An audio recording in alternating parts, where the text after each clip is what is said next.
Let's get stuck straight in. Right click, combinator. Let's name it RP. Oh. Mixer. Thor.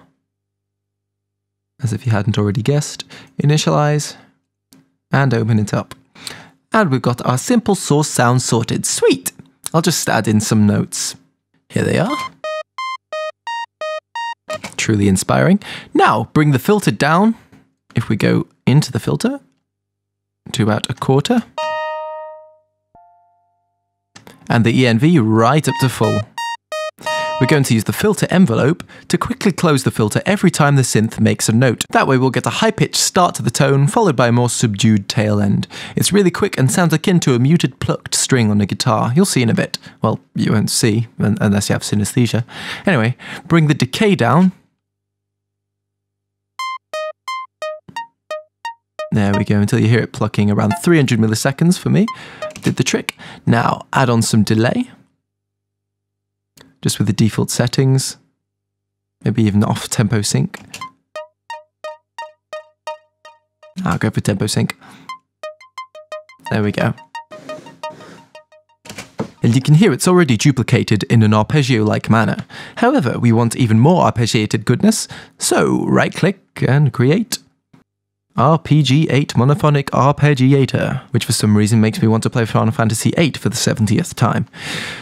Now the default settings are fine for our purposes. It automatically roots itself at the back to control Thor like an overbearing shadow government acting as puppet master to the subordinates in the fake seat of power to force their oppressive regime upon the unsuspecting masses without them ever questioning their democratic society. Then let's make a filter. Right click. Create. ECF42 envelope controlled filter. We're going to keep it fully open for now, but we can automate this later. For the final track, I'll probably add these filters to a bunch of the other synths too, make it easy to do. If you don't mind the messiness from the extra note lanes, you can simply right-click and go Edit Automation, and then just edit the filter frequency directly, like that, just to modulate the sounds in, like so. I'll show you an example.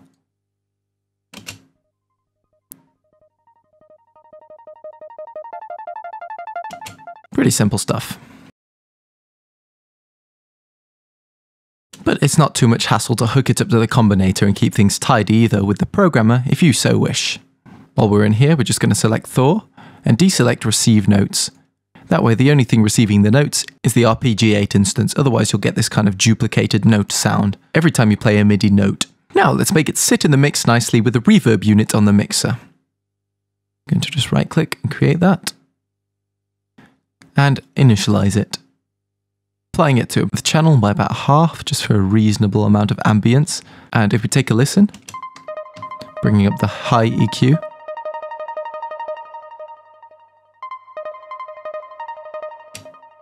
You can hear that just lets that synth shine, and if we bring up the decay a little bit more maybe, just to give it a bit more of a prominent tail, like a stem cell research mishap on an unborn child.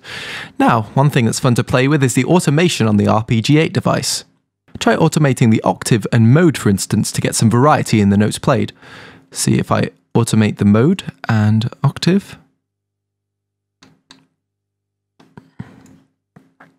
We zoom right in. I'm just going to chuck it in here and here. And then if we change the mode, perhaps to 3, which I believe equates to, yep, up, down. And octave, we're going to change to 4, which the value is 3. Starts getting confusing because it goes from 0, remember? And take a listen.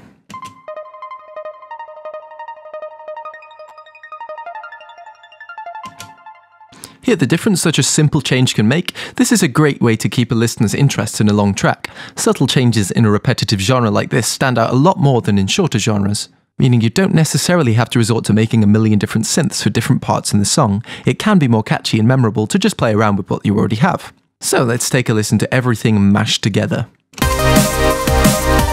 And there we have it. A lead synth that glides like a downed jet in a war between the communists and the capitalists, and an arpeggiated synth that's got more potential for variation than the post-war socio-political structure in the previous hypothetical scenario. Join me tomorrow for day 5, where we'll be looking at adding a sweet delayed piano sound, some vocoded vocals, and a cool pitch bend effect for a massive build near the end of the track. Toodle pip!